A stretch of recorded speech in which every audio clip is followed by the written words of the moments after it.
Stand clear. 100% Wild podcast. So for all you listeners, hello and welcome to definitely not your favorite outdoor podcast.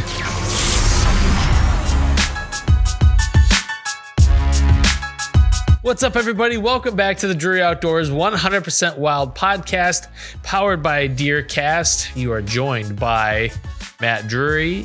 And you're joined by Tim Chelswick, the voice of Tim, the podcast. The voice of illness. Yes. Right now. I cannot distance. I wish this desk was about 5 feet longer. We need like a divider here. Yes. Yeah. Plexiglass. So I was out COVID yesterday. Restrictions. I don't get sick very often, but when I do, usually it hits me pretty hard. And yesterday I was down for the count. In bed like pretty much the whole day. That sucks, man. It's nothing worse. Yeah. You know, every now and again it feels like it's nice to be like, oh, maybe I'd stay home today and just be cozy and watch some TV. But when you're like sick, you don't want to. Yeah. Well, so we're closing in on the end of the season here, the end of the year. Yeah. And we only got a couple shows left until we hit 2024. And I think next week, a lot of us are kind of in and out. It's the holidays, obviously. So we're going to do kind of a best of series, maybe top 5, top 10 moments. Surprise. It's going to be short. Yeah. Top 10 moments maybe from last year. So we're working on that right now. But if you guys have your own top 10 moments, go over to the Rack Pack over on Facebook, the DruryOutdoors Rack Pack, and leave us a note. Maybe we'll put a post up after this for you guys to leave us a note on what your favorite moments were. But we're pulling those right now, some of our favorite moments. And we're going to kind of run with a clip show next week while we're out. And then we'll be back at it in the new year. Yeah, I almost forgot to wish everyone a Merry Christmas. Like, it's so crazy that we're here at that point again, the turning of another year. The Rack Pack kind of blew up this year. We're at 2,500 members. Look at us. Which is crazy. Is it though? Because we have at least, 2,500 listeners a week. Maybe more, maybe less. That's true. I always wonder when people join the Rack Pack, have they listened before? And I think most have. Well, when I made that post last week, welcoming the new members, I was like, well, how many of these people you think actually listen? A lot of them chimed in and said, yeah, I actually do listen. Don't act surprised, Tim. Well, some people just like to join groups, I think. Yeah, I have noticed that since you had me start approving more of them. Like, there are people that I saw one guy had like 500 something groups, and I thought, I would hate that. No, you get notifications for all of them. And yeah, I don't want that. I don't like to be in the groups I'm in. And for a while there, and I don't know if you can still do it on Facebook, but you can invite people to join groups. And it seemed like at some point you could actually just bring people in and they didn't have to accept the invitation. Because I'm in some like hillbilly hunting groups that I just don't care to be in. Oh, an elitist. That's right. You're better than everyone. I think that goes without saying. My track record has plenty to prove there. All right. So all that being said, this kind of just, it'll probably be a little bit of a quicker episode, and we're just kind of checking in, probably talk a little bit about what's going on here in the last few weeks of the season, what's been going on with you, what's going on with me, and then looking ahead at the last few weeks of the season, and those of us out grinding, still trying to kill a deer, what we can expect maybe. Yeah. So, I don't know. This time of year is always difficult for me because I don't have very good food sources. I'm kind of hunting natural food sources and then just travel corridors. And we know deer don't do a whole lot of traveling right now. But I did hang a new a Hawk Helium set down at the Bourbon Farm. So this is my last year down there. And it's kind of like a fire sale. Everything must go, like no holds barred. And so I went down there last week, and there's this one intersection of 2 blocks of timber, and then there's two diagonal blocks of timber, and then there's pasture on like kind of the opposing diagonal blocks. And it's a great little pinch point. But I've never been able to like figure out how to get a stand back in there. I was like, well, I could probably get some sticks up in this one particular tree, but it's going to require hauling a chainsaw up in the tree with me and cutting some limbs out. So I have some shooting. And of all the years I've hunted this farm, I've always kind of thought about doing it, but I've never done it. I was like, well, heck, I mean, I got to try. And so I cut some limbs off. I hung a Deceptor down there with a solar panel on it. And I like the night of, I started getting pictures of a couple shooter bucks coming through, like right at last light. So with a little bit of time off next week, I think I'm going to go and try to hunt that a little bit. And the tricky thing is I've seen some shooters come through in the morning and in the evening, and they're different deer. So getting in there in the morning could be a little bit tough because you have to walk through a pasture to get there. So I think I'll just kind of wait and try to hunt it in the evening. Yeah. But this is the time of year where I just have these new big deer show up. They're never on a pattern. They show up maybe 1 or 2 days, and then I may or may never see them again. Yeah. So it's a real game of whack-a-mole trying to kill them. Yeah. Yeah. That's for me, I have a few different properties that I'm hunting, but late season, I'm down to one, basically a lease. I have 3 leases, 2 of which one has like no deer on it right now. And the other one, nothing I would shoot, just kind of young bucks, a ton of does. And then my main lease, it's got a ton of food. So the deer are sucked in there from every corner. And I was telling Dad this morning, I bet there's every bit of 100 deer on the farm right now. And, a few 300 acres or so. And, it's so interesting because from the last couple of years to this year, it's changed. We've kind of figured out when the time to hunt there is. It's not during the rut. It's early season a little bit, especially if we have tons of beans. Yeah. And, we have a hard time getting food plots to grow, just no rain. But in general, early season's not bad. And then late in the year here. And, they're just sucked in from every which corner. But the tough part is they don't pattern. They're very hard to pattern. It's a real expansive field, and there's no real rhyme or reason of where they're coming out at for the most part. There's a couple areas that we generally know and we're set up for, but they kind of pour out everywhere on the right nights. And man, the last, week here, we've had a few nights there where we went and hunted a couple different spots on the farm, and it's just amazing. You're seeing 20, 30 deer a night pretty easily, and a couple good bucks every night. And even last night, we saw 2 of our shooters. The night before that, we were hunting a new spot that we have standing beans. We never have set this part of the farm up before until this year because there's an easement road and there was always a lot of traffic over there. And that's no longer the case this year. And it's totally changed the dynamic of that side of the farm. And so we sat there, had great sits, saw a couple mature bucks, just not what we were after, not in range anyways. And so 2 nights ago when we sat there, we saw all these deer. It finally had a great DeerCast, which we haven't had hardly any of in the last 2 months. And it's just been warm. We're just in these weird weather patterns where it's like there's kind of not much of a change. And the change is what really make deer do something. And it's just kind of been a steady, the highs are about the same, the lows are about the same, pressure's about the same. But when you start getting an influx and at least pressure, and the moon's turning right here. We're getting the full moon's on the 27th, I think. So we're getting into that good moon period as well. Boy, things do start to change. And so Monday we had a great, and boy, every deer move. Well, of course, the other spot that we typically hunt on the farm, one of our shooters that we've been after for 3 years, he's 6.5. He moved with plenty of daylight right in front of the blind, shoot probably 4:30 in the afternoon, like plenty of light, 15 yards from the blind.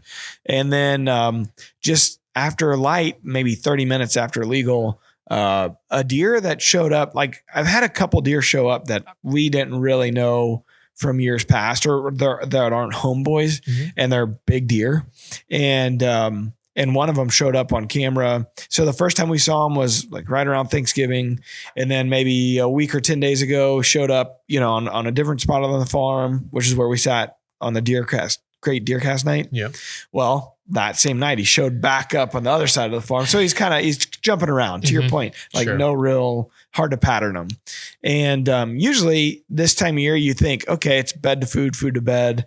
If you have food, and they get back on a pattern. But on this farm, what I'm saying is they really have no rhyme or reason. So anyway, so we took a flyer, and last night we sat where we had the pictures of them the night before, both those deer. And sure enough, both of them stepped out, not within range. The closest one of them got was 50 yards, but great footage. We saw another 30 deer last night. We got a lot of winter wheat. And so they kind of feed past the beans and feed into the winter wheat, and it's like ants out there.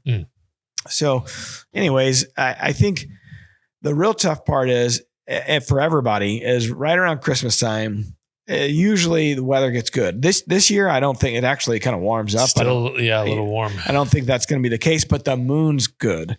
And so if you can beg, borrow, or steal your way out of a family obligation for a hunt, this week would be the week, because I think the next 14 days, it's just kind of blah. It's just kind of, okay. So if you have a chance, you got a deer on a pattern, like you should probably give it a shot here, especially in the evenings, for the next 5 to 7 days or so. And I think it's going to be your next best chance until the season ends. Like, I think unless we get extremely cold weather in January, I think your best chance is right now for the next 5 to 7 days because of the moon. Yeah. For those that believe in that, which we do. I'm looking at temperatures for the next 14 days, and it's 50s. Yeah. We got a 62, 50s, and then into the 40s, which is still above average. That's still, the average is like 39, and we're easily into the 40s. So it's just going to be tough. And you go out, and I know, at least for my spots, I will go out as early as I can because I'm going back into the timber, but I know I'm not going to see a deer until that half hour of last light. Like, it's just so last minute that you catch them. And that's true for a lot of other places. You just don't see a whole lot of midday movement this time of year. No, I mean, this last night they started moving at 4:30, the 4:20, 4:30, the last light was 4:40, or sunset was 4:45. So, I mean, the night before when DeerCast said great, they start moving at 4, and that's early. The spot we were in, it was extremely early. Yeah. A good hour and 15 minutes of movement. But last night it was a little bit later, but boy, once it started, it was just like the fire hose. It just came out from everywhere. So I think, those are the best 2 weather days for the next 14. So I think those are probably going to be the best nights we had. Yeah. The moon, like I said, I think it's rising at like 12:58 p.m. today as we're shooting this. So when it rises so early like that and the weather conditions are so bad, you might get them. They might get up early enough to get onto your food source or in the field before dark. That's so if you're hunting, timber or travel corridors like you were talking about, you might think about getting in a little earlier during this period, because the moon should have them up on their feet a little bit earlier. Yeah. So just something to think about. Yeah. And it can't hurt anything. Like, it's always good to get in way early and let everything kind of calm down from you having been in there. And, but man, I've really been watching wind check just to make sure I'm hunting on the right winds. Like, we've had some pretty still days, but then I went out on Monday afternoon and it was just like everything was lining up pretty well. Moon phase wasn't great, but wasn't terrible. It's rising, or it was rising early, but the wind was just howling. Yeah, it was weird, especially for that time of year. But that was the great DeerCast day that we had the same day. And I mean, we're sitting in a blind, so I get it. It's a lot different when you're kind of out of the conditions, so to speak. But man, I will say, like, those hawk blinds, those newer hawk office blinds, they're pretty scent proof. And we've done a couple alterations to them. Like Scott's gone in and added some, with that gap filler foam. Yeah. Foam to the top of the roof there. So like any place where the air could maybe get out, we've sealed it up. But the windows, like, we've tightened them. Like, when they ship, a lot of times those window locks will get a little bit loose. So we've tightened all that stuff, but it's got like a triple seal on the window seal. Okay. And I mean, last night, the big deer that came out, he came out directly downwind of us, never had any issues. It was 50 yards at the closest. I mean, I don't know. I run, I've been running this little ozone scent slammer ozone, and I don't know that that's how it's intended. It's probably not intended that way, but it's handy to bring into the blind. So I just set it on the shelf in the blind, and I've been running ozone, and between that, a little bit of nose jammer on the outside of the blind. Yeah. I mean, like, I've not had, knock on wood, any issues. Sweet. So it helps. It just helps change.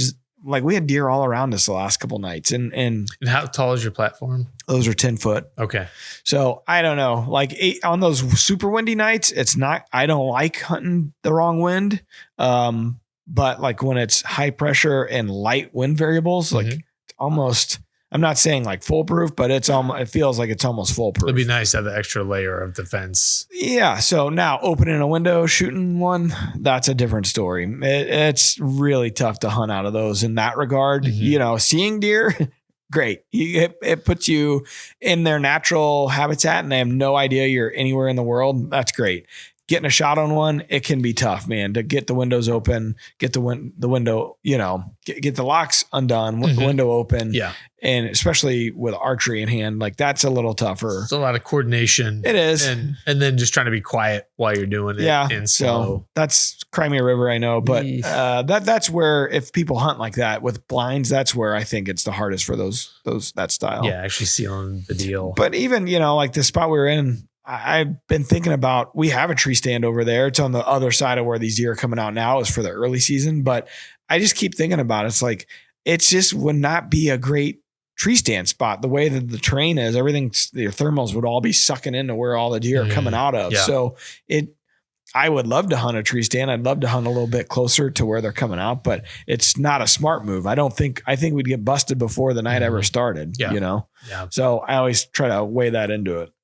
So anyways, hopefully you get some luck next week and get the monkey off your back. And I keep seeing guys posting things about finding sheds. I know already. We had one guy in the rack pack that had like 4 sets. Yeah. Like match sets.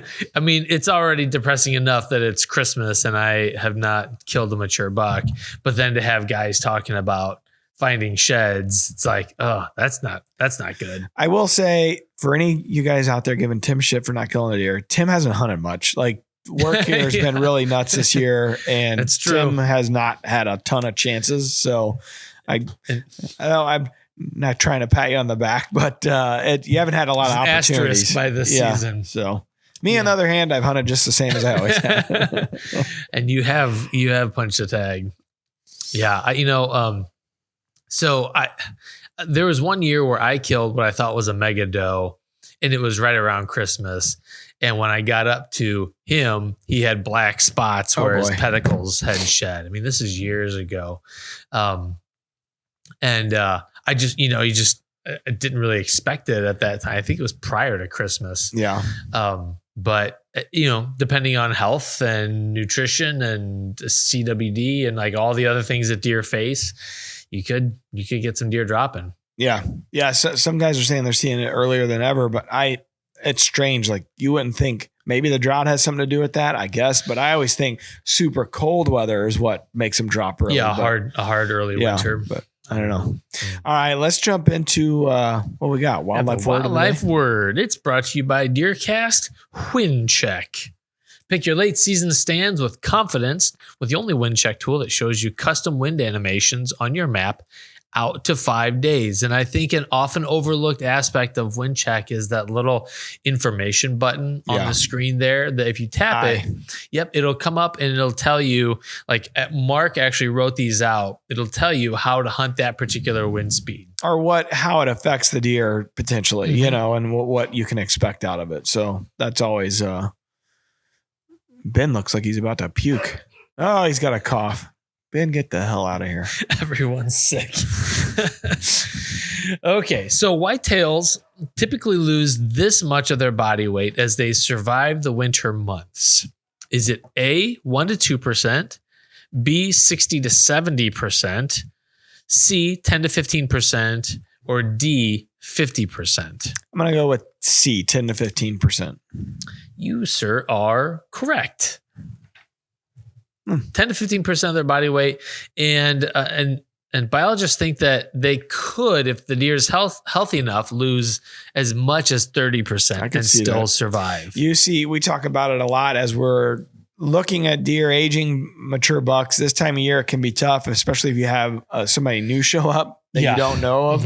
It can be tough because a 5-year-old buck can look like a 4-year-old this time of year body wise. And so we always say, oh, is he a rundown 5-year-old? I think he's a rundown 5-year-old, or he's a 4-year-old or whatever. But they definitely look extremely different. Their necks are skinny, they look run down. So yeah, that happened exactly on a 4. I know he's a 4-year-old. I have pictures of him from this past summer, and then just as of even in October and November, and I just showed back up a couple days ago, and I thought, as I was looking at the body, I was like, if I didn't know any better, I'd say he's 3. Yeah, just because that's how run down he is. Yep.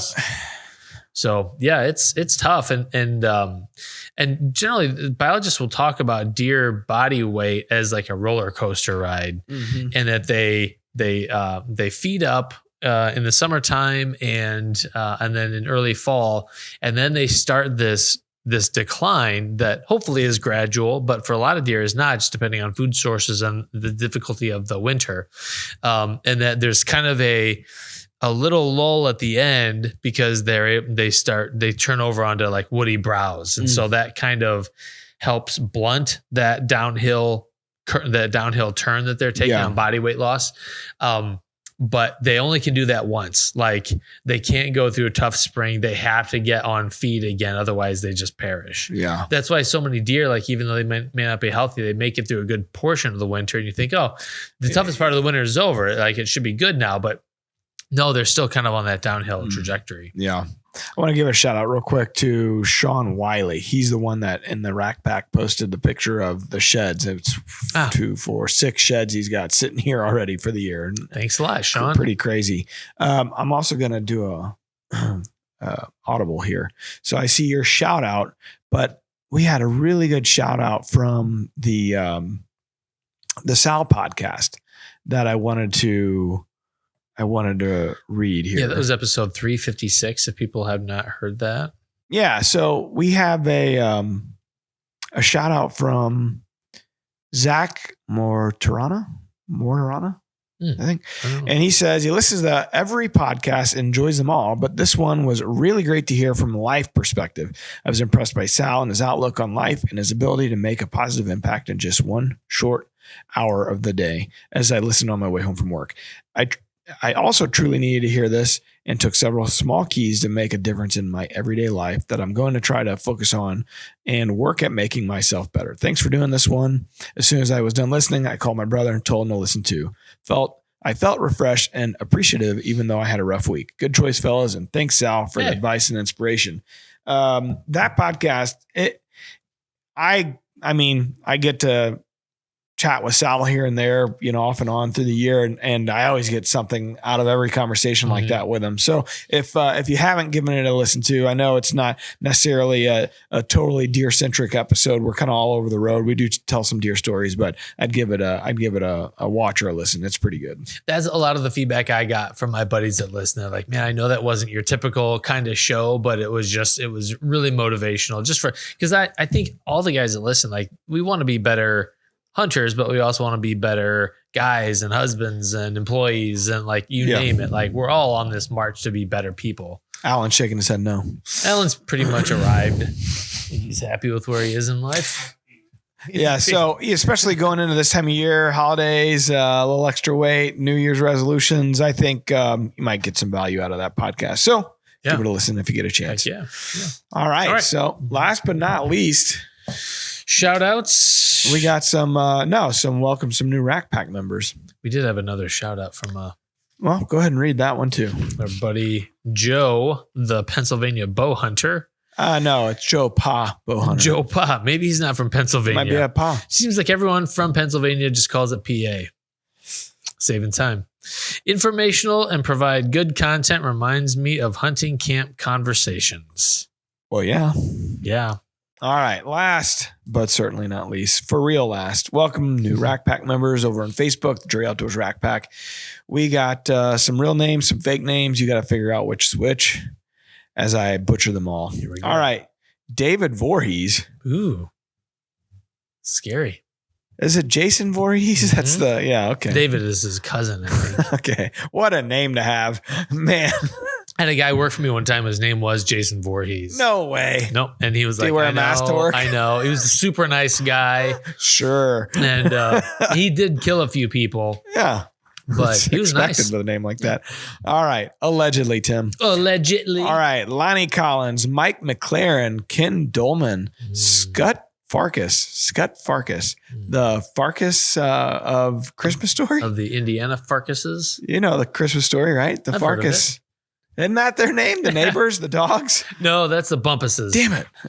I just made that totally up. Scott was the bully. Oh, okay. You discovered the fake name. All right. Scott was his on the Christmas Story. How would I ever put those things together? I don't know how it all worked in your brain. Maybe for all this. Who knows how anything works in this thing? You should see me decide where to sit at night. All the equations going through. Yeah. It's like a beautiful mind in here, It Tim. was a connection, just not the right connection. All right. I got there. Joshua Perry, Thomas Lester, but Thomas has no H in his name. I've never seen that. All right. Fancy. Andrew Panish? Panic? Nathan Mobley. All right. Poor Nathan Mobley. By the end of it, I We're was just disappointed over in this. you, Nathan. Sorry, Nathan. Should have had a better name, buddy. Sorry about that. All right. Well, I think that's enough show for the year. Yeah, we got stuff to do. Yeah. All right. Well, hope you guys have enjoyed this one. Yeah. Next one. So definitely check in on the Rack Pack and leave us your top 10 favorite moments of the year, top whatever. We'll try to make sure they're incorporated in. All right. Hope you all had a good season. Hope you all had a good year. Hope you all are having a great Christmas break as you listen to this awesome show. Until next time, peace out. Merry Christmas. DeerCast is now supercharged with maps. Get ahead of your game with killer new features like live Doppler radar, wind check out to 5 days, virtual rain gauges, GPS path tracking, and more. Plus, get our 14-day revolutionary DeerCast prediction and access to DeerCast Track. Prep, predict, and pursue with DeerCast. We're adding new videos every week, so make sure to click that subscribe button and check out all of our amazing content. This episode of DoD TV is brought to you by DeerCast. Prep, predict, and pursue your target buck.